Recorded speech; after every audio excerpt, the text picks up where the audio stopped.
నీ చేతి మీద ఆనుకొనెద నేను, పడిపోకుండా నడిపించుమయ్యా. నీ చేతి మీద ఆనుకొనెద నేను, పడిపోకుండా నడిపించుమయ్యా.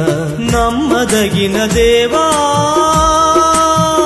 ఇమ్మానుయేలు నీవు, అందుకోవయ్యా నా స్తుతి ఆరాధన. నమ్మదగిన దేవా ఇమ్మానుయేలు నీవు, అందుకోవయ్యా నా స్తుతి ఆరాధన. ఈ నా స్తుతి ఆరాధన. దేవునికి మహిమ కలుగును గాక. వాక్యానుసారంగా లేఖనానుసారంగా ప్రభుత్వ ప్రతి ఆలోచన ప్రశస్తమైన ఆలోచన అండి. దేవుడిచ్చిన ఆలోచన చాలా ప్రశస్తమైంది. మీరందరూ నేను గ్రహిస్తున్నారని నేను అనుకుంటున్నాను. వినడం మాత్రమే కాకుండా లోతుగా మీరు ఆలోచించండి. జీవితాలు మార్పు చెందుతాయి, బ్రతుకులు కట్టబడతాయి, గృహాలు కట్టబడతాయి. దేవుని యొక్క ఆశీర్వాదం మనం అనుభవించగలుగుతాం. కాబట్టి నిన్నటి దినం మనం ధ్యానం చేశాం దీనత్వం యొక్క లక్షణాలు ఏంటి అని. అంతకుముందు మనం ధ్యానం చేశాం గర్వం యొక్క లేక గర్విష్టి యొక్క లక్షణాలు ఏంటని. దీనత్వం అనేదేమో దైవిక గుణం, గర్వం అనేదేమో లూసిఫర్ గుణం.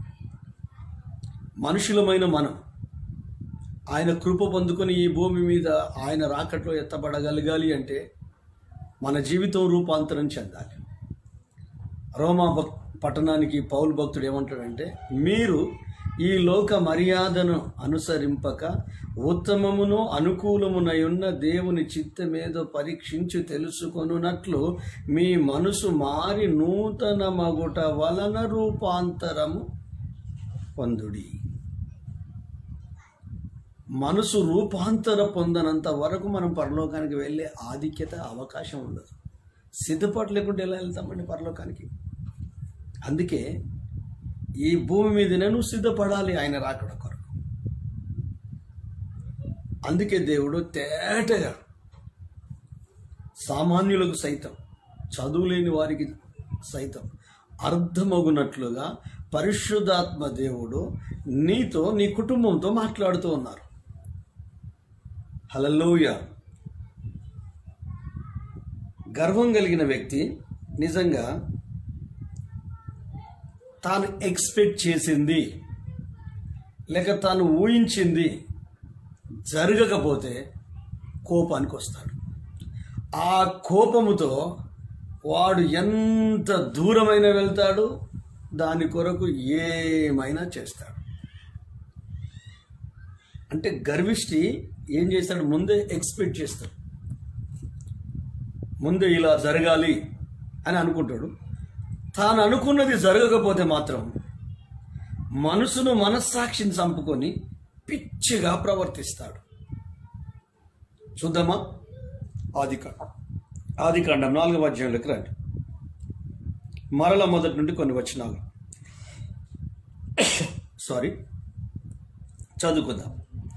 ఆదాము తన భార్య అయిన అవ్వను కూడినప్పుడు ఆమె గర్భవతి అయి కయీనును కని, యెహోవా దయ వలన నేను ఒక మనిషిని సంపాదించుకున్నాను. తరువాత ఆమె అతని తమ్ముడును ఏబేలును కనెను. ఏబేలు గొర్రెల కాపరి, కయీను భూమిని సేద్యపరచువాడు. కొంతకాలమైన తర్వాత కయీను పొలములో కొంత యెహోవాకు అర్పణగా తెచ్చెను. ఏబేలు కూడా తన మందలో తొలుచూలు పుట్టిన వాటిలో కొవ్విన వాటిని కొని తెచ్చెను. యెహోవా ఏబేలును అతని అర్పణను లక్ష్యపెట్టెను, కయీనును అతని అర్పణను లక్ష్యపెట్టలేదు. కాబట్టి కయీనుకు మిక్కిలి కోపం వచ్చి అతడు తన ముఖమును చిన్నబుచ్చుకొనగా యెహోవా కయీనుతో, నీకు కోపమేలా? ముఖము చిన్నబుచ్చుకొని ఉన్నావేమి? నీవు సత్క్రియను చేసిన ఎడల తలనెత్తుకోవా? సత్క్రియ చేయని ఎడల వాకిట పాపం పొంచియుండును, నీ ఎడల దానికి వాంఛ కలుగును, నీవు దానిని ఏలుదు అనెను. కయీను తన తమ్ముడైన ఏబేలుతో మాట్లాడెను.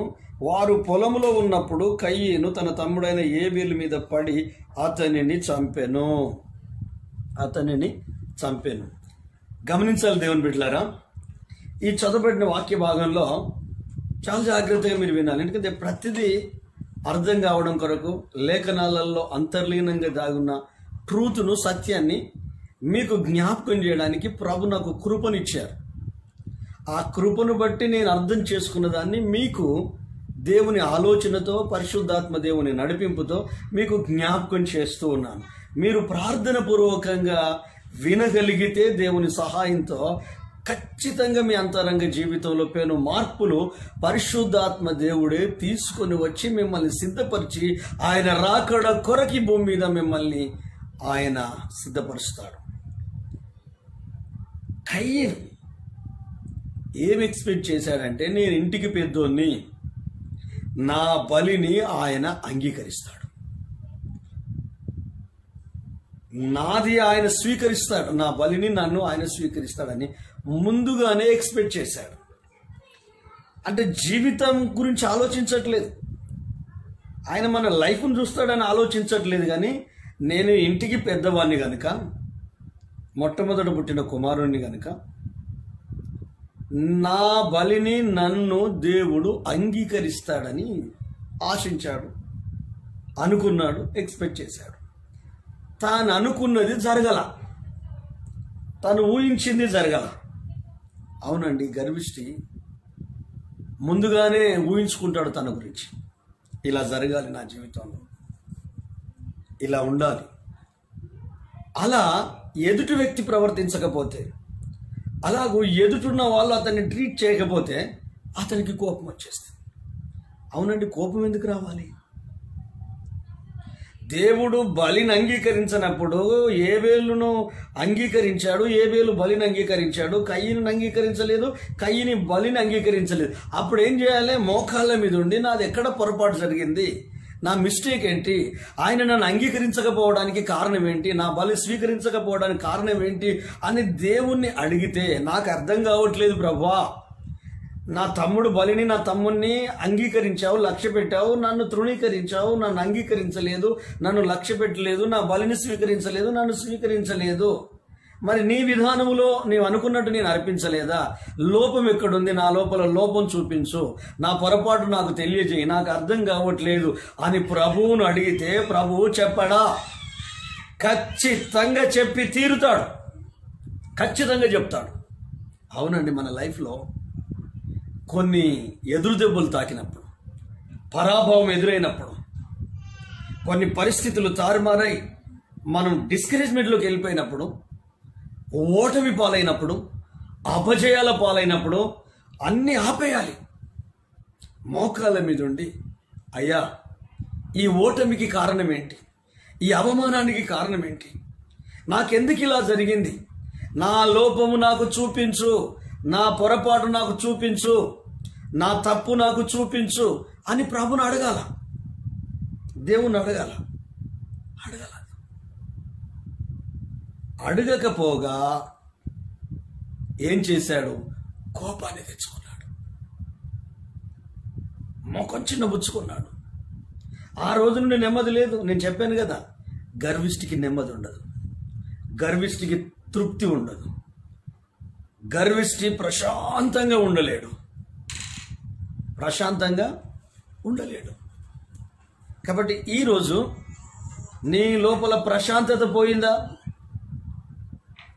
సమాధానం తొలగిపోయిందా? సంతోషం నీవు అనుభవించట్లేదా? నిద్ర పట్టట్లేదా? అయితే నువ్వే మారాలా, నీ మనసే మారాలి, నీ హృదయమే చేంజ్ అవ్వాలి.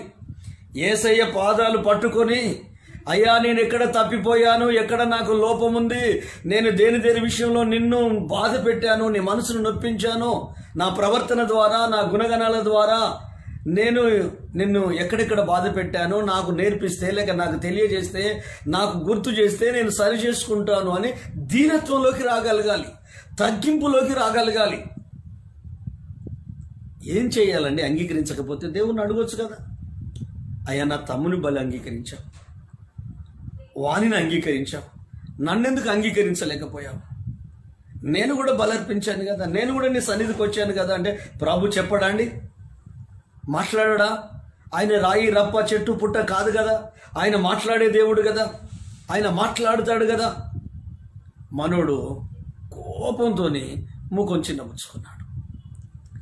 వీడు కోపంతో ముఖం చిన్నబుచ్చుకుంటే దేవునికి కూడా బాధ అనిపించింది. దేవుని అడగకపోగా, దేవుని సన్నిధికి రాకపోగా, ప్రభువా నువ్వెందుకు అంగీకరించలేదయ్యా అని అడగడానికి నామోషి. నా పొరపాటు నాకు చెప్పయ్యా, నేను సరి చేసుకుంటాను, నా తప్పు నాకు చెప్పయ్యా, నేను సరి చేసుకుంటాను అనే ధోరణి తన లోపల లేదు. కాబట్టి అతడు కోపంతో నిండుకున్నాడు. కోపం అంటే పట్టణానంత కోపం. ఈ కోపానికి రీజన్ ఉందండి? ఇది సరి అయిన కోపమేనా? నేను అంటాను, సరి అయిన సమయంలో సరి అయిన విషయాన్ని బట్టి సరి అయిన వ్యక్తి మీద కోపం రావడం అది న్యాయం.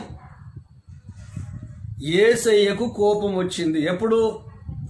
దేవాలయాన్ని దొంగల గుహగా మార్చారు. ఆరాధన, బలులు, ప్రార్థన జరగాల్సిన దేవుని మందిరము రూకలు అమ్ముతున్నారు. అంటే డబ్బులు ఎక్స్చేంజ్ చేయడం, పావురాలు అమ్ముతున్నారు. ఒక సంతలాగా చేశారు. ఒక అంగడి జరుగుతుంది. ఎడ్లను, గొర్రెలను వ్యాపారం చేస్తున్నారండి. తాళ్లతో కొరడా చేసి, రూకలు పడవేసి, బల్లలు పడవేసి వారిని తరిమేశాడు. ఇది నా దేవుని ఇల్లు, ఇంటిని గూర్చిన ఆసక్తి నన్ను భక్షిస్తుంది, ఇది ప్రార్థనా మందిరము, దీన్ని మీరు దొంగల గుహగా చేశారు. కోపం అది పవిత్రమైన కోపం, అది యథార్థమైన కోపం, అది సత్యమైన కోపం, అది దైవికమైన కోపం. దానికి రీజన్ ఉంది, కారణం ఉంది. అవును, ఆ టైంకి ఆయనకు కోపం రావాల్సిందే. ఆయన తాళ్ళతోని కొరడా చేశాడట. చూడండి, ఆ కోపంలో కూడా ఆయనే తయారు చేశాడు కొరడా తాళ్ళతోని. కొట్టాడు. రోకలు మార్చేవారిని, బల్లలు పడవేసి, పావురాళ్ళు అమ్మేవారిని, గొర్రెలను, ఎడ్లను అమ్మేవారిని. ఇది నా తండ్రి ఇల్లు, వ్యాపారపుటిల్లుగా మార్చారు. మరి కయ్యనుకు కోపం రావడానికి రీజన్ ఏంటండి? స్వార్థపరుడు తాను అనుకున్నది జరగకపోతే, తాను అనుకున్న దాని ప్రకారంగా ఎదుటి వ్యక్తి ప్రవర్తించకపోతే ఖచ్చితంగా గర్విష్టి కోపం వస్తుంది. ఖచ్చితంగా. ఎందుకు అంగీకరించాలా? నిన్ను అంగీకరించకపోవడానికి రీజన్ తెలుసుకోవా? నిన్ను ప్రేమించకపోవడానికి రీజన్ నువ్వు తెలుసుకోవా? నిన్ను ఇష్టపడకపోవడానికి రీజన్ నువ్వు తెలుసుకోవా? నీ ప్రవర్తన మీద శ్రద్ధ పెట్టవా? నీ ఆలోచనలు ఎలాంటివి, నీ బుద్ధి ఎలాంటివి, నీ గుణం ఎలాంటిది, నీ స్వభావం ఎలాంటిది, నీ వ్యక్తిత్వం ఎలాంటిది అనాలిసిస్ చేసుకోవా? విశ్లేషించుకోవా? ఒకవేళ నీకు అర్థం కాని పరిధిలో పరిస్థితులు ఉంటే పెద్ద మోకాలు వేసి 2 చేతులు పైకెత్తి యేసయ్యాని పిలువు. ఆత్మదేవుడు నీతో మాట్లాడతాడు, నీ లోపాలు చూపిస్తాడు, నీ తప్పులు ఎత్తి చూపిస్తాడు, నిన్ను సరి చేస్తాడు, బుద్ధి చెప్తాడు, నీ అజ్ఞానం తొలగిస్తాడు, నీ అంధకారం తొలగిస్తాడు. అడగలేదండి, పైగా కోపం తెచ్చుకొని ముఖం చిన్నబుచ్చుకున్నాడట. యెహోవాయే కయ్యను కలిసి మాట్లాడుతున్నాడు. కయ్యను, కోపం ఎందుకయ్యా నీకు? దేవుడు అడుగుతున్నాడు కయ్యను. నీ కోపానికి కారణం ఉందా? నీ కోపానికి రీజన్ ఉందా? బలమైన కారణము చెప్పగలవా? నీవు మంచి క్రియను చేస్తే నువ్వు తలెత్తుకుంటావు. నీ క్రియలు మంచివైతే, నీ స్వభావం మంచిదైతే, నీ గుణగణాలు మంచివైతే కోపం ఎందుకు వస్తుందయ్యా నీకు? నువ్వు సత్క్రియ చేయలేదు, నీ స్వభావం సరిగా లేదు గనుక పాపము వాకిట పొంచి ఉంది, దాని ఎడల నీకు వాంఛగలుగుతుంది. మంచి చేస్తే తలెత్తుకోవా? నీ గుణం చెడ్డది, నీ మనసు చెడ్డది, నీ ఆలోచనలు చెడ్డది, అందుకే తలదించుకున్నావు. అందుకే అనవసరంగా కారణం లేకుండా కోపం వస్తుంది. గర్వాంధుడు అంటే గర్వము చేత మనసుకు అంధత్వం వస్తుంది. గర్వము చేత ఆలోచనలు, తలంపులు గుడ్డివైపోతాయి. గర్వము చేత విచక్షణ, వివేకము, బుద్ధి, తెలివి పనిచేయదు. అందురు అయిపోతాడు, అందుడు అయిపోతాడు, అందురాలు అయిపోతాడు, బైర్లు గమ్ముతాయి. ఎదుటి పరిస్థితులు అర్థం చేసుకోండి. నా ప్రభువే మాట్లాడుతున్నాడు. కయ్యను నీకు కోపమేలా, నీ ముఖము ఎందుకు చిన్నబుచ్చుకున్నావు? మంచి పని చేసి నువ్వు తలెత్తుకోలేవా? నువ్వు మంచి పని చేసి తలెత్తుకోలేవా? సత్క్రియను చేసిన ఎడల నువ్వు తలెత్తుకోగలుగుతావు. కాబట్టి గమనించాలి నువ్వు చేయాల్సిన పని. ఒకసారి మరొకసారి చూద్దామా? అదే వాక్య భాగాన్ని మీకు అర్థం కావడం కొరకు మరలా నేను చదవడానికి ఇష్టపడుతున్నాను. 4వ అధ్యాయం 6వ వచనం నుండి దేవుడు కయ్యను కలుసుకున్నాడు. యెహోవా కయ్యనుతో అంటున్నాడు, నీకు కోపమేలా, ముఖము చిన్నబుచ్చుకొని ఉన్నావేమి? నీవు సత్క్రియ చేసిన ఎడల తలెత్తుకోవా? సత్క్రియ చేయని ఎడల వాకిట పాపం పొంచియుండును, నీ ఎడల దానికి వాంఛ కలుగును, నీవు దానిని ఏలుదువు. ఆమేన్. నువ్వు కరెక్ట్ ఉన్నప్పుడు నీ కోపం ఎందుకు వస్తుందండి? కొంతమంది విశ్వాసుల కోపం వస్తుంది, వాక్యం కరెక్ట్ చెప్తుంది. కరెక్ట్ వాక్యం వచ్చినప్పుడు నీ కోపం వస్తుందంటే దాని అర్థం ఏంటంటే, నేను నా జీవితాన్ని సరి చేసుకోను, నువ్వు చెప్పే మాట నా ఆహాన్ని దెబ్బతీస్తుంది, నా గర్వాన్ని గుణపంతో గుచ్చినట్టు అవుతుంది. కాబట్టి వాళ్ళు తట్టుకోలేరు, ఎంతటికైనా దిగజారుతారు. వీడినేం చేయాలంటే అది చేయాలనుకుంటారు. సత్క్రియ ఎంత చక్కగా ప్రభు కయ్యనుతో మాట్లాడుతున్నావు. అసలు కయ్యనే ప్రభుని అడగాల, ఏమని? ప్రభు, నా బలెందుకు అంగీకరించలే ప్రభు? లోపం ఎక్కడుంది ప్రభు? పొరపాటు ఎక్కడ జరిగింది ప్రభు? నువ్వు అనుకున్నట్టు నేను అర్పించలేదా? నువ్వు అనుకున్న విధంగా నేను చేయలేదా? అసలు నా బలహీనత లేకపోతే నా పొరపాటు నాకు సరిచేయి ప్రభు, నాకు చెప్పు ప్రభు అనాలి. నేను చెప్తున్నాను కదా గత కొద్ది దినాల నుండి, గర్విష్టి ఎప్పుడైనా నాది పొరపాటైంది, నీ సలహా నాకు అవసరం, నా లోపాలు ఏముందంటే మీరు చెప్పండి, నేను సరి చేసుకుంటాను అనే మాటలు వానికి గిట్టవు. గర్విష్ఠురాలు కానీ గర్విష్ఠుడు కానీ ఈ పదాలు నచ్చవు వాళ్ళకు. లైఫ్లో ఈ పదాలు నచ్చవు. ప్రాణం పోయినంత పని అవుతుంది. నాది పొరపాటు అయింది అనాలన్నా, నన్ను క్షమించుమని అనాలన్నా, నాది తప్పైపోయింది, నీ సలహా నాకు కావాలి, నా లోపల ఏమన్నా లోపం ఉంటే నాకు చెప్పు, నేను సరి చేసుకుంటాను. ఈ పదాలు చాలా బరువైన పదాలు వాడికి. వాడు అనలేడు ఎట్టి పదాలు. ప్రాణాన్ని వదులుకుంటాడు కానీ వాడు మాత్రం అనలేడు. ఒకవేళ అనగలుగుతున్నాడంటే క్రీస్తు కలిగిన మనసు అతని లోపల ఉంది, దైవిక లక్షణం అతని లోపల ఉంది. దీనుడు, దీనత్వం కలిగిన వ్యక్తి. ప్రభుతో మాట్లాడాలి కదండి, తండ్రితో మాట్లాడాలి కదా. నిన్ను అంగీకరించలేదు నా ప్రభు, నీ బలిని అంగీకరించలేదు, నువ్వేం చేయాలి? ఊడిన ప్రభు సన్నిధికి వెళ్ళాలి, మోకాళ్ళ మీద ఉండాలి, ప్రార్థన చేయాలి. యెహోవా నువ్వు ఎక్కడున్నావో త్వరగా వచ్చేయి, నా బలి ఎందుకు అంగీకరించలే, నన్ను ఎందుకు అంగీకరించలేదు అని అడగాలి కదా. అడగలేదు. కోపం తెచ్చుకొని ముఖం చిన్నబుచ్చుకొని ముఖం అంతా మార్చుకొని ఉన్నాడు. ఎందుకు ముఖం మార్చుకోవాలి? ఎందుకు కోపం తెచ్చుకోవాలి? ఎవరికైతే పొరపాటు లోపల ఉంటుందో, ఎవరి ప్రవర్తన సరిగా ఉండదో, ఎవరి జీవితం సరిగా ఉండదో, ఎవరి గుణం సరిగా ఉండదో, ఎవరి తలంపులు సరిగా ఉండవో వాళ్ళు కోపం తెచ్చుకొని ముఖం చిన్నపుచ్చుకుంటారు. దాని అర్థం ఏంటి? వాళ్ళు తప్పుడు మనుషులు, వాళ్ళ ఆలోచన తప్పుడు ఆలోచన, వాళ్ళ తలంపులు తప్పుడు తలంపులు, దేవునికి విరుద్ధంగా వాళ్ళ జీవితం ఉంది. వాళ్ళకు నచ్చినట్టే వాళ్ళు బ్రతుకుతున్నారు, వాళ్ళకి ఇష్టం వచ్చినట్టే జీవిస్తున్నారు. కానీ దేవుని విధానంలో దేవుడు చెప్పినట్టుగా వాళ్ళు బ్రతుకును కట్టుకోవడానికి ఇష్టపడట్లేదు. ప్రభుకు వాళ్ళ లైఫ్లో అవకాశం ఇవ్వట్లేదు, వాళ్ళ జీవితంలో అవకాశం ఇవ్వట్లేదు. వాళ్ళ వైఖరిని మార్చుకోవడానికి, వాళ్ళ ప్రవర్తనను మార్చుకోవడానికి, వాళ్ళ గుణాన్ని మార్చుకోవడానికి పరిశుద్ధాత్మ దేవునికి అవకాశం ఇవ్వట్లేదు. అందుకే ఆవేశంతో ఊగిపోయి కోపం తెచ్చుకొని ముఖం చిన్నపుచ్చుకొని ఉంటే దేవుడైన యెహోవా కయ్యను యొద్దకు వచ్చి అంటున్నాడు, కయ్యను నీకు కోపమేలా, ముఖము చిన్నబుచ్చుకున్నావేమి? నీవు సత్క్రియను చేసిన ఎడల తలనెత్తుకోవా? సత్క్రియ చేయని ఎడల వాకిట పాపం పొంచియుండును, నీ ఎడల దానికి వాంఛ కలుగును, నీవు దానిని ఏలుదువు. ఎవరైతే తప్పుడు ఆలోచనలలో ఉంటారో, తప్పుడు విధానంలో ఉంటారో, మీకు అర్థమయ్యేటట్టు చెప్పాలంటే ప్రభువును పక్కకు పెట్టి, వాక్యాన్ని పక్కకు పెట్టి, సత్యాన్ని పక్కకు పెట్టి, దేవుణ్ణి పక్కకు పెట్టి, దేవుని సన్నిధిని పక్కకు పెట్టి, ఆరాధనను పక్కకు పెట్టి, క్రీస్తును పక్కకు పెట్టి నీకు నచ్చినట్టు నువ్వు జీవిస్తున్నావో, నీ ఎదుట నీ ఇంట్లో వాకిలి అంటే హృదయాన్ని కూడా వాకిలి అంటారు. హృదయాన్ని కూడా వాకిలి అంటారు. మామూలుగా సాన్పు చల్లుకునే వాకిల్ని కూడా వాకిలి అంటారు. పాపము నీ వాకిట పొంచి ఉన్నది. ఆ పాపానికి నీ ఎడల వాంచగలుగుతుంది.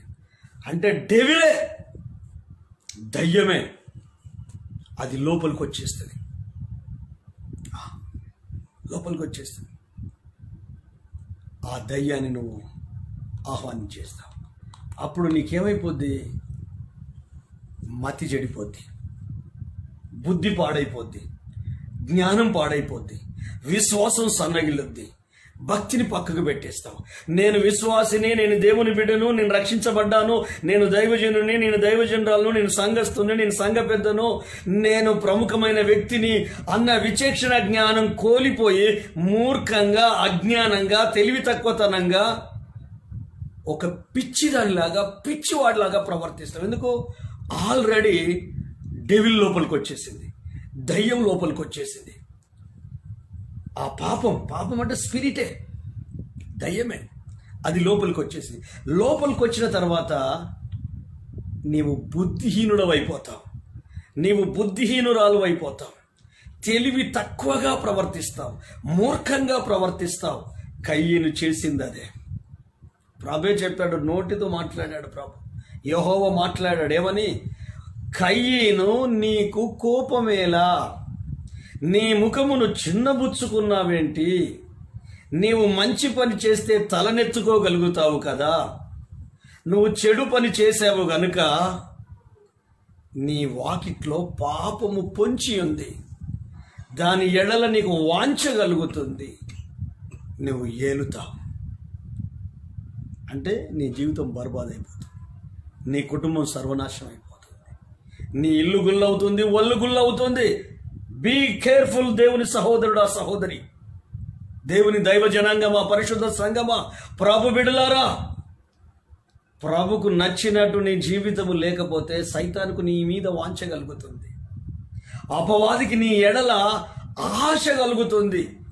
వీడే నాకు రైట్, ఈమె నాకు రైట్, నా పబ్బం గడుపుకోవాలన్న నా క్రియలు, నా గుణగణాలు మనుషుల మీద రుద్ది కుటుంబాలు, గృహాలు సర్వనాశనం చేసి, భక్తిని పాడు చేసి, విశ్వాసాన్ని పాడు చేసి, సమర్పణను తొలగించి, ఆ రెండవ రాకడ గురించి ఎదురు చూసే ఆ నిరీక్షను తీసివేసి, విశ్వాస భ్రష్టులు చేసి, మామూలు మనుషులుగా మార్చి, లోకంలోకి నడిపించి, పాపంలోకి నడిపించి, చీకట్లోకి నడిపించి, శాపంలోకి నడిపించి, వాళ్ళ ఆధ్యాత్మిక జీవితాన్ని అంధకార బంధురము చేసి, వారిని ఈ భూమి మీదనే ఈ లోక ఆశల్లో మునిగి తేలేటట్టు నేను చేయగలుగుతాను. ఇలాంటి వ్యక్తి నాకు కావాలి, కయ్యన్ లాంటి వ్యక్తి నాకు కావాలి. దేవుని కంటే ఎక్కువ తను తాను ప్రేమించుకునే వ్యక్తి కావాలి, వాక్యానికంటే ఎక్కువ తన కుటుంబానికి, తన పిల్లలకు విలువిచ్చే వ్యక్తి కావాలి.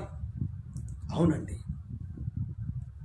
మత్తయి గ్రంథకర్త ఏమని చెప్తాడు? మొదట ఆయన నీతిని, రాజ్యమును వెతుకుడు, అప్పుడు మీకేం అవసరం ఉన్నాయో అవి మీకు దొరుకుతాయి. కయ్యంతో అంటున్నావు, నీకు కోపం ఎందుకు వచ్చిందయ్యా? నువ్వు ముఖాన్ని ఎందుకు చిన్నబుచ్చుకున్నావయ్యా?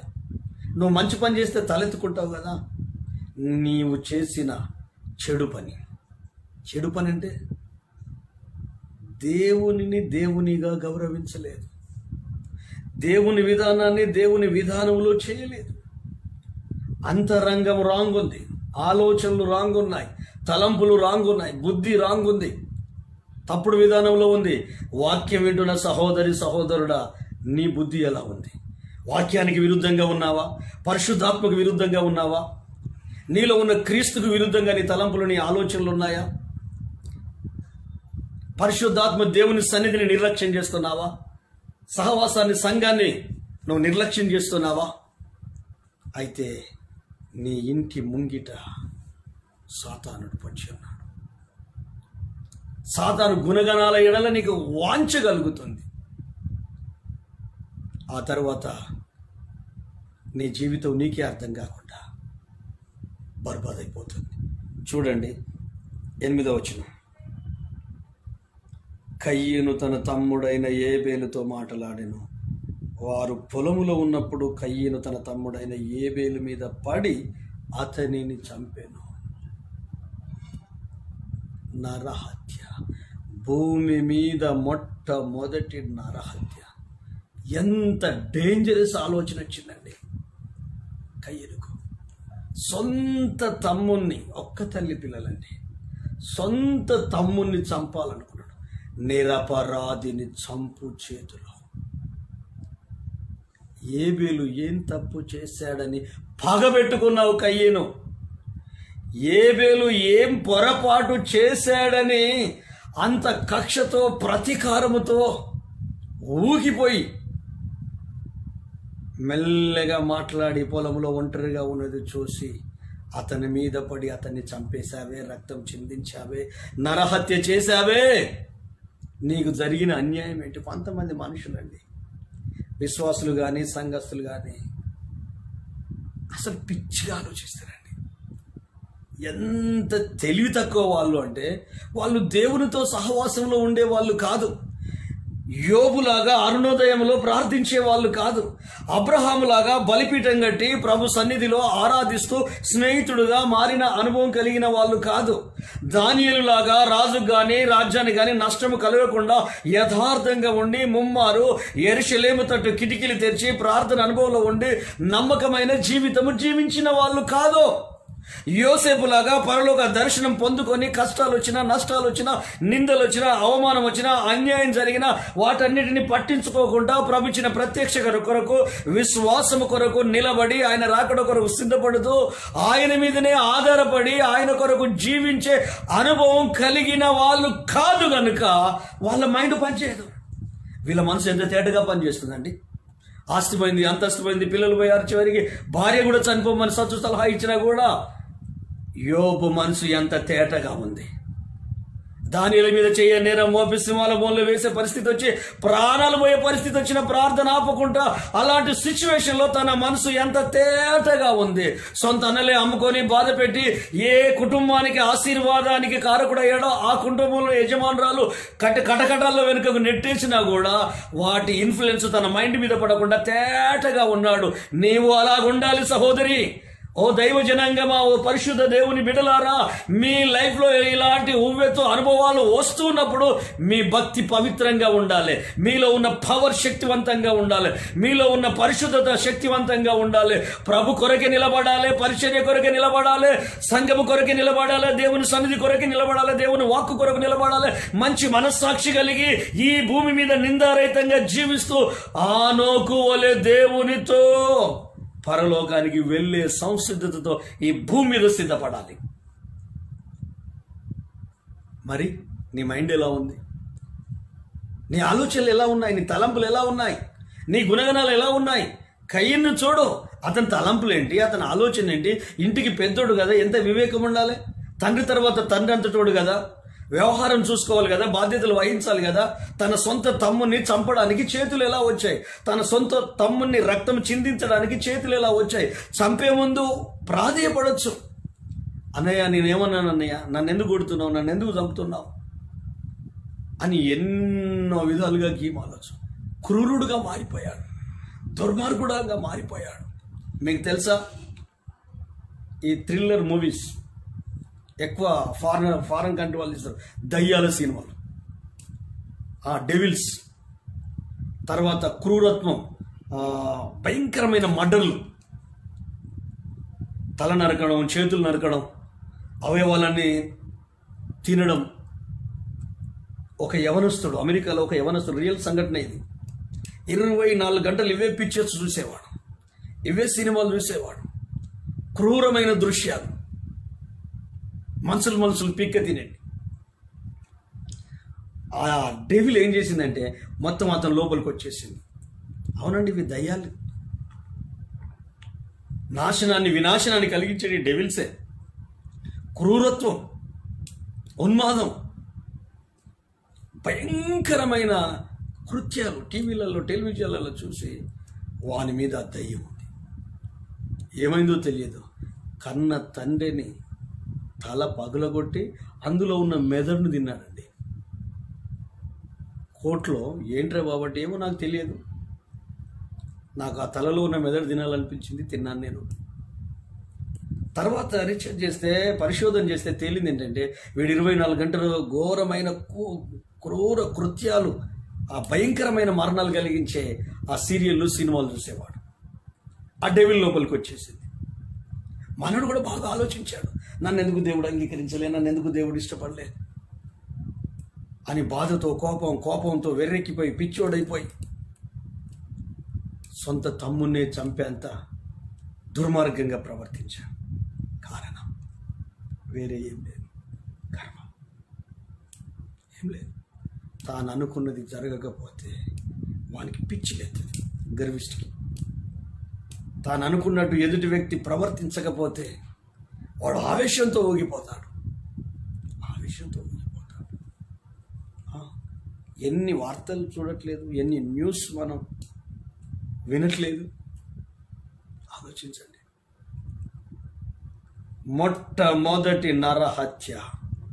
బుద్ధిహీనంగా ప్రవర్తించాడు, మూర్ఖంగా ప్రవర్తించాడు, హంతకుడయ్యాడు. ప్రపంచములో మొట్టమొదటి నరహత్య. హత్య. ఒక మనిషిని చంపాలన్న ఘోరమైన దుష్ట ఆలోచన వచ్చి ఆ ఆలోచన మీద పొదిగి క్రూరమైన దృశ్యాలు చూసి ఘోరంగా చంపడానికి కారణం ఏంటంటే దయ్యమే, అపవాదే, డెవిలే. మీ ఇంట్లో ఒకరికొకరికి వాడట్లేదంటే దయ్యం ఉంది. మీరు గర్విష్ఠులు, దుర్మార్గపు ఆలోచనలు మీకు ఉన్నాయి. ఒకరంటే ఒకరికి ప్రేమ లేకపోవడం, ఒకరంటే ఒకరికి పడకపోవడం, గిట్టకపోవడం. ఒకే ఇంట్లోనే ఉంటారు, ఒక కుటుంబంలోనే ఉంటారు. జ్ఞానం ఎందుకు పనిచేస్తలేదు, బుద్ధి ఎందుకు పనిచేస్తలేదు, తెలివి ఎందుకు పనిచేస్తలేదు? నీకు బాధ అనిపించినప్పుడు, కోపం వచ్చినప్పుడు ఆ టైంలో డెవిల్ నీ లోపలికి వచ్చేస్తుంది, సైతాన్ గాడు నీ లోపలికి వచ్చేస్తాడు, నీ కుటుంబాన్ని బర్బాద్ చేస్తాడు, నీ ఇంటిని నాశనం చేస్తాడు. ఎంతమంది చంపలేదండి ప్రియునితో కలిసి తన భర్తను చంపిన సంఘటన, ప్రియురాలతో కలిసి తన భార్యను చంపిన సంఘటనలు, కన్న పిల్లలు కన్న తల్లిదండ్రులను చంపిన సంఘటనలు, కన్న తల్లిదండ్రులు కడుపున పెట్టిన పిల్లలను చంపిన సంఘటనలు, ఘోరమైన దృశ్యాలు, ఘోరమైన సంఘటనలు. రైట్ నౌ ఈ జనరేషన్లో ఎంత భయంకరమైన కృత్యాలు, దయ్యాలు విలయతాండవం చేస్తున్నాయి. మనుషుల మెదడులో కూర్చొని వాళ్ళ ఆలోచనలలో పొదిగి, వాళ్ళ తలంపులలో పొదిగి ఎదుటి వ్యక్తికి విలువివ్వకుండా, సంబంధాలకు విలువివ్వకుండా, మనుషులకు విలువివ్వకుండా, మనిషికి విలువివ్వకుండా, మృగాల కంటే హీనముగా ఈ నేటి సమాజంలో ఉన్న ప్రజలు ప్రవర్తించడానికి 99% టెలివిజనే కారణం, బుల్లితెరే కారణం. ఎందుకు? వచ్చే హర్రర్ సినిమాలు, ఫ్యాక్షనిజం, మర్డర్లు, మానభంగాలు, హత్యలు, క్రైమ్ స్టోరీలు, నేరాలు, ఘోరాలు, పోలీస్ డైరీ, ఇలాగ భయంకరమైన అన్నీ చూస్తూ ఉంటే దయ్యం నీ మైండ్లోకి వచ్చేస్తుంది. క్రూరత్వం నువ్వు పొదుగుతావు, మృగంలాగా మారిపోతావు. మనిషినన్న జ్ఞానం నీకుండదు, విచక్షణ పనిచేయదు, బుద్ధి పనిచేయదు, తెలివి పనిచేయదు. జంతువు కంటే హీనంగా ప్రవర్తిస్తావు. ఎందుకు? నీది తప్పని నువ్వు ఒప్పుకో. ఒకవేళ కయ్యను గనుక ఆ రోజు ప్రభు దగ్గరికి వెళ్ళి, ప్రభువా నా బలి నువ్వెందుకు అంగీకరించలేదు, ఎందుకు నన్ను ఇష్టపడలేదు, రీజన్ ఏంటి, నా పొరపాటు ఏమైనా ఉంటే నాకు చెప్పు, నా తప్పేమైనా ఉంటే చెప్పు, నేను సరి చేసుకుంటా, నీ సలహా నాకు కావాలి, నీ నడిపింపు నాకు కావాలి. నాకంటే చిన్నోని బలి నువ్వు అంగీకరించావు, అని ఇష్టపడుతున్నావు, నన్నెందుకు ఇష్టపడలేకపోతున్నావు, నువ్వు నన్ను ఇష్టపడాలంటే నేనేం చేయాలి, ఎలా సరి చేసుకోవాలని కనుక అడిగి ఉంటే ఏబేలును చంపేవాడా? కోపం వచ్చేదా? ఆ కోపంలో బాధపడుతున్న ఆ వ్యక్తి మీదకి దయ్యంగాడు వచ్చేదా? పాపం వాకిట పొంచి ఉండేదా? దేవుడు ఏం చేశాడో చూడండి. 9వ వచనం, యెహోవా నీ తమ్ముడైన ఏబేలు ఎక్కడున్నాడని కయ్యను అడగగా, ఆయన్ని నెరగను, నా తమ్ముడికి నేను కావాలి వాడనా. ఆ మాటలలో తెలిసిపోతుంది వీడు దుర్మార్గుడని. నాకు తెలియదంటే అయిపోవు కదండి. మా తమ్ముని గురించి నాకు తెలియదు అని అంటే అయిపోవు కదా. వాడంటే నేనేమన్నా వాచ్మెన్నా, మా తమ్మునికి నేనేమన్నా కావాలి వాడినా?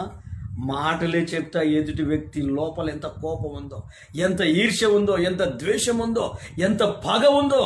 మాటలు మన జీవితాన్ని కొలిచే కొల్లబద్దలు. హృదయం నిండిన దాన్ని బట్టి నోరు మాట్లాడుతుంది. సజ్జనుడు తన మంచి ధననిధిలో నుండి సద్విషయం తీసుకొస్తాడు, దుర్జనుడు తన చెడ్డ ధననిధిలో నుండి దుర్విషయములు తీసుకొస్తాడు. అందుకే నీ మాటను బట్టి నువ్వు నీతిమంతుడవని తీర్పు తీర్చబడుతుంది, నువ్వు జ్ఞానివని నీ మాటలే చెప్తాయి. కొంతమందికి తెలియదండి, బ్రేకు బెల్లు లేని బండిలాగా ఊకే వదులుతూనే ఉంటారు. వాళ్ళు ఏం మాట్లాడుతున్నారో తెలియదు, ఏమంటున్నారో తెలియదు, సమయం తెలియదు, సందర్భం తెలియదు, ఈ మాట అనాలా తెలియదు, అనొద్దా తెలియదు, ఈ విధంగా మాట్లాడాలా ఏం తెలియదు. గుడ్డిగా ఎడ్డిగా ప్రవర్తిస్తారు. సైతాన్ పనిచేస్తారు. నువ్వు మాట్లాడడానికి ముందు 1కి 10 సార్లు ఆలోచించి మాట్లాడాలి. కోపం రావడానికి ముందు 1కి 10 సార్లు కోపం రావాలా వద్దని కానీ వినడానికి మాత్రం నువ్వు తొందరపడాలి. యాకోబు భక్తుడు యేసుప్రభు తమ్ముడు చెప్తాడు, కోపగించుటకు మాటలాడుటకు నిదానించుడి, వినడానికి వేగిరపడండి. నరుని కోపము దేవుని నీతిని నెరవేర్చదు. విర్రవీగుతున్న దుష్టత్వమును గర్వమును పక్కకు పెట్టి సాత్వికముతో దీనత్వముతో దేవుని వాక్కును స్వీకరించాలి. చూద్దామా యాకోబు భక్తుడు చెప్పిన మాట. మొదటి అధ్యాయం యాకోబు పత్రిక 1వ అధ్యాయం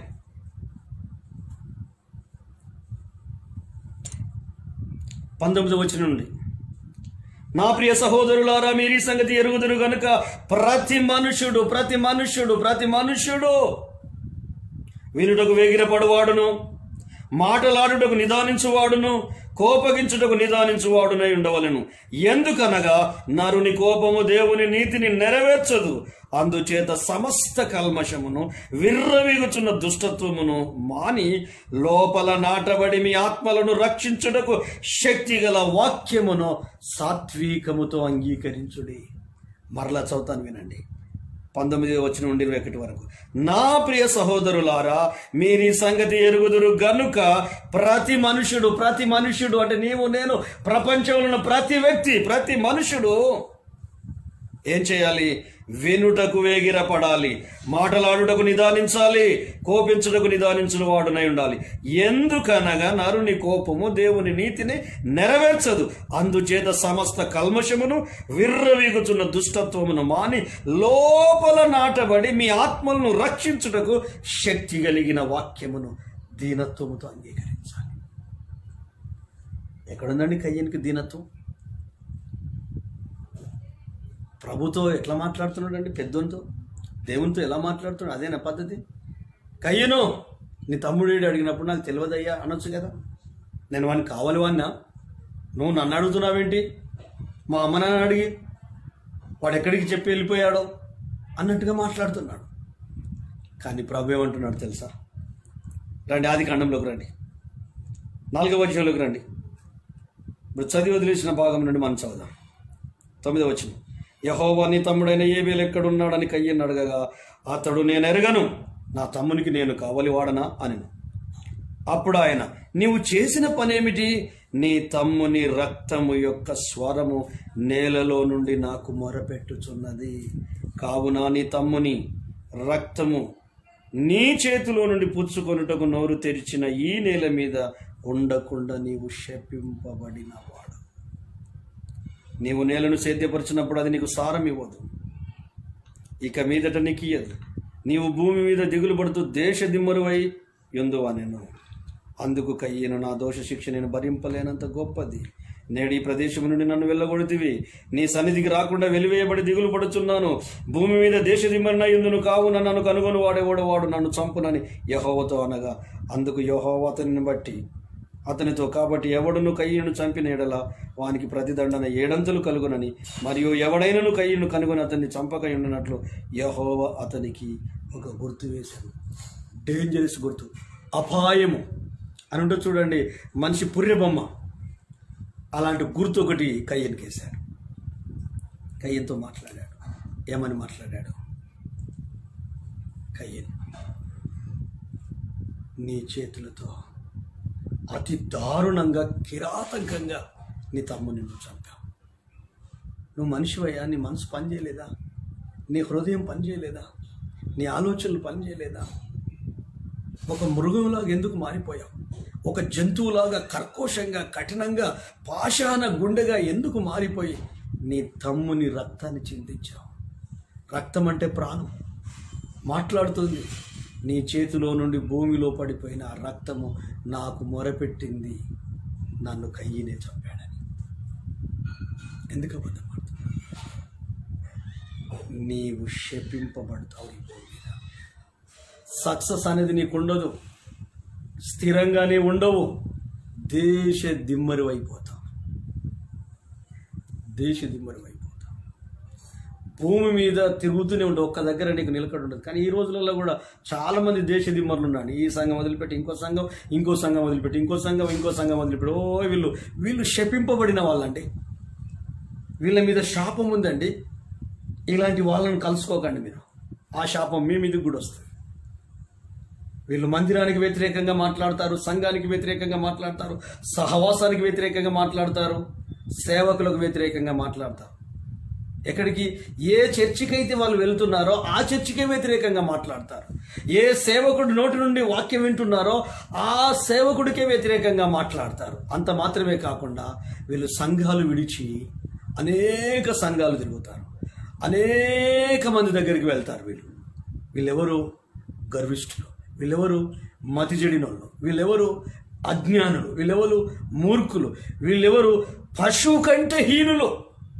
వాళ్ళు చేస్తుంది వాళ్ళకు పొరపాటుని వాళ్ళకు అనిపించదు, వాళ్ళు చేస్తున్నది వాళ్ళకు తప్పని వాళ్ళకు అనిపించదు. అమ్మ అని ఎంతమందినైనా పిలవచ్చు, నాన్న అని ఎవరన్నా పిలుస్తామా? ఎందుకు? డాడీ ఒక్కడే ఉంటాడు, తండ్రి ఒక్కడే ఉంటాడు. హల్లెలూయా. కయ్యనుతో దేవుడు చెప్తాడు, భూమి నీకు సారం ఇవ్వదు అంటే నీకు బ్లెస్సింగ్స్ ఉండవు, నీకు దీవెనలు రావు, ఆశీర్వాదాలు రావు. దరిద్రుడుగానే నిత్యం ఉంటావు, అడక్క తిని బ్రతుకుతావు, స్థిరంగానే ఉండవు. భూమి నీకు సారం ఇవ్వదు. నీ మీదికి శాపం వచ్చింది. నీ గుణం మంచిది కాదు, నీ మనసు మంచిది కాదు, నీ హృదయం మంచిది కాదు. దేవునికి భయపడ్డట్టే ఉంటావు, కానీ అంతరంగంలో భయం ఉండదు. అన్ని తప్పుడు పనులే, తప్పుడు ఆలోచనలే, తప్పుడు మాటలే నీ బ్రతికంతా. కాబట్టి నేను నిన్ను శపిస్తున్నాను. నీవు దేశ దిమ్మరువై తిరుగుతావు. ఒక్క సంఘంతో కట్టుబడి ఉండలేదండి, ఒక్క చర్చితో అటాచ్మెంట్. 100 చర్చిలు ఉంటే 100 చర్చిలు కలుపుకుంటాడు, 100 పాస్టర్లు ఉంటే 100 పాస్టర్ల దగ్గరికి వెళ్తాడు. ఏ రాతి నుండి తీయబడ్డావో, ఏ గుంట నుండి తీయబడ్డావో ఆ దేవుని సన్నిధిలో నువ్వు అంటు కట్టబడాలి. ముఖ్యంగా చెప్పాలంటే వాక్యముతో అంటు కట్టబడు, యేసు క్రీస్తుతో అంటు కట్టబడు. అడవి ఓలివ చెట్టుమైన మనల్ని నిజమైన ఓలివకు అంటు కట్టాడు దేవుడు. నిజమైన ద్రాక్షవల్లి ఆయన, మనం పిచ్చి తీగలో దానికి దేవుడు అంటు కట్టాడు మనల్ని. కయ్యను, ఏంటి నువ్వు చేసిన పని? కొన్నిసార్లు మనం చేసే పనులు ఎంత భయంకరంగా ఉంటాయంటే మన మీదకి, మన పిల్లల మీదకి శాపాన్ని తీసుకొస్తాయి. ఎప్పుడు కూడా దేవుని సేవకులతో, దేవుని సంఘముతో, సహవాసముతో ఆటలాడొద్దు, దేవుని సన్నిధితో ఆటలాడొద్దు. కయ్యను చేసింది అదే కదా, దేవుని సన్నిధితోనే ఆటలాడాడు.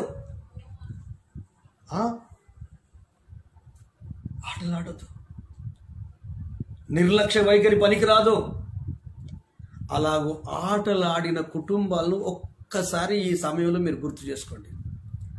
సంఘాలతో, సహవాసాలతో, సేవకులతో ఆటలాడిన కుటుంబాలను ఒక్కసారి గుర్తు చేసుకోండి. రైట్ నౌ వాళ్ళ లైఫ్ ఎలా ఉందో మీకు తెలిసిన వాళ్ళు ఎవరంటే గుర్తు చేసుకోండి. వాళ్ళ ఫ్యామిలీ ఎలా ఉంది, వాళ్ళ కుటుంబం ఎలా ఉంది, వాళ్ళ భర్త ఎలా ఉన్నాడు, వాళ్ళ భార్య ఎలా ఉన్నాడు, వాళ్ళ పిల్లలు ఎలా ఉన్నారు, వాళ్ళ ఊరు ఎలా ఉంది, వాళ్ళ గ్రామం ఎలా ఉంది, వాళ్ళ వ్యాపారం ఎలా ఉంది, వాళ్ళ ఉద్యోగం ఎలా ఉంది, ఎంత కటిక దరిద్రాన్ని, శాపాన్ని, మరణాన్ని అనుభవిస్తున్నారో ఒక్కసారి రిమైండ్ చేసుకోవాలి. నువ్వు మనుషులకు కాదు వ్యతిరేకంగా లేచింది, సృష్టికర్త అయిన దేవునికే. సంఘము ఆయన శరీరం, సహవాసము ఆయన ఇల్లు, దేవుని సేవకులు ఆయన కుడి చేతిలో ఉన్న తారలు, దేవుని సేవకులు ఆ దేవుని చేతిలో ఉన్న దూతలు, వాళ్ళు రాయబారులు. నువ్వెవ్వరు జోలికి పోయినా పర్వాలేదు, కానీ సంఘము, పరిచర్య, సేవకుల జోలికి పోవద్దు. అలాగూ జోలికి పోయిన కుటుంబాలు, గృహాలు దీవించబడ్డట్టు చరిత్రలో ఎక్కడ లేదు. నేను ఒకసారి చెప్పంగా విన్నాను, సురేష్ అయ్య గారు చెప్పంగా విన్నానండి. ఆయన ఒక మెసేజ్ చెప్పాడు. సురేష్ అయ్య గారు, కరుణాపీఠం మీద కేరూబులు ఉంటాయి. కరుణాపీఠం, కేరూబులు. కరుణాపీఠం అంటే యేసుక్రీస్తు, కేరూబులు అంటే సేవకులు లేక విశ్వాసులు లేక సంఘం.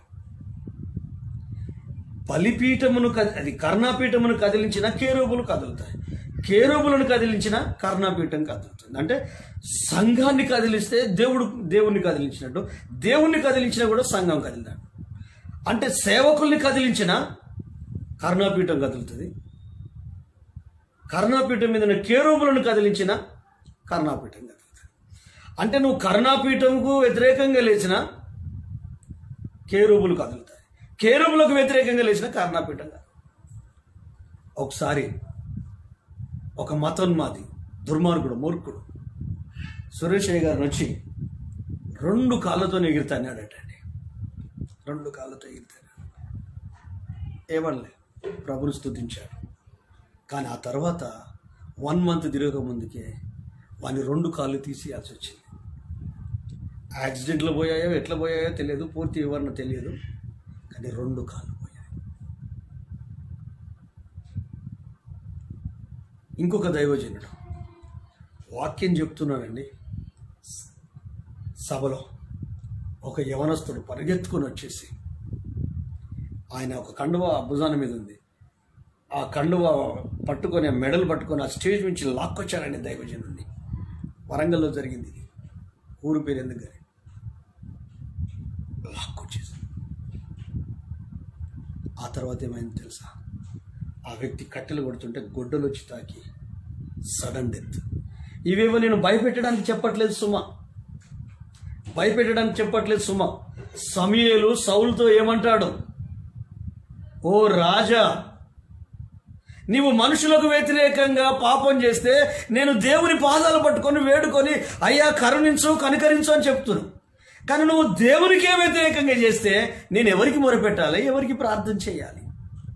అందుకే కుక్క సావు చచ్చాడు, ఆత్మహత్య చేసుకున్నాడండి.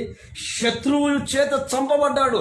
ఒక ఈట మీద మొట్టమొదటి ఇజ్రాయేలు రాజు పిరికివాడే ఒక ఈట మీద పడి చనిపోయాడు.